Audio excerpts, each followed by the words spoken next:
The bad news is it's not obvious until you're on the other side. Every student resume I look at has grades, extracurricular activities, and a little bit of work experience. There's some people who can distinguish themselves because they somehow managed to get an unusually good job. But student resumes often look very similar.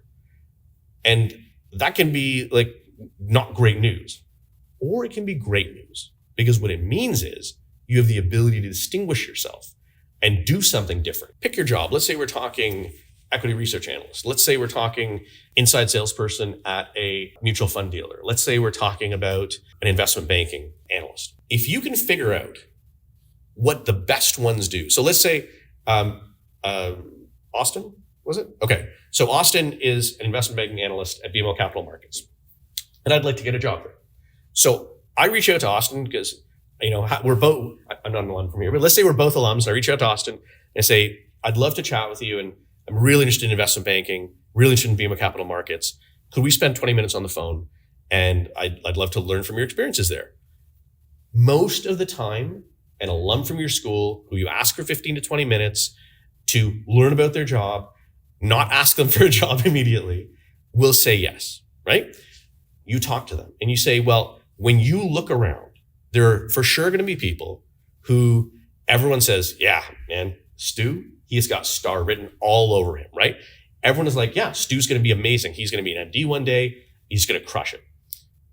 Then you ask, what is it about Stu? What are the characteristics that Stu has that enable him to be that person? And then once you figure out, you have a few conversations with a few different people at a few different places, and you're going to start to notice patterns. You'll be like, well, everyone talks about really good attention to detail. He's able to focus for long hours with really good attention to detail.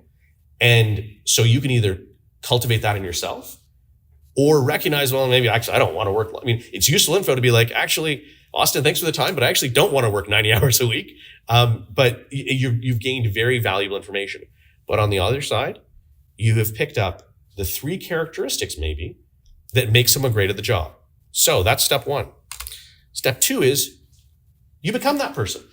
Let's say they're like, I don't know how he does it, but Stu can make Excel do anything he wants.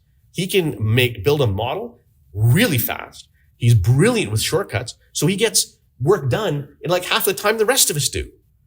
Okay, well, that's really useful information because that is an easily replicable skill.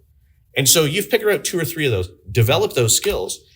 That's going to help you in school, guaranteed. If you become great at what makes someone great in a job, it's going to translate to school. You almost have to try not to work. And then what you need to do, just like I talked about unfair advantages, you need to learn how to effectively communicate that and sort of drop that out to them, tease them with it. So what ends up happening is they look at you and they're like, hey, that person reminds me of Stu. That set of characteristics, when they're like, yeah, one of the things I decided to do, I wanted to get really good at Excel. I know it's super important in this job. So I just buckled down over 2 days over the Christmas holidays, learned Excel shortcuts, and built a model from scratch. Because, until you build a model from scratch, you can't deeply understand how a model works. And so I did that. And you don't have to say, hey, I'm like Stu, but they're going to go, hey, that person's like Stu. And so if you can pick out those experiences and communicate that effectively, it's going to give you a huge advantage. And what ends up happening is you basically become the obvious candidate.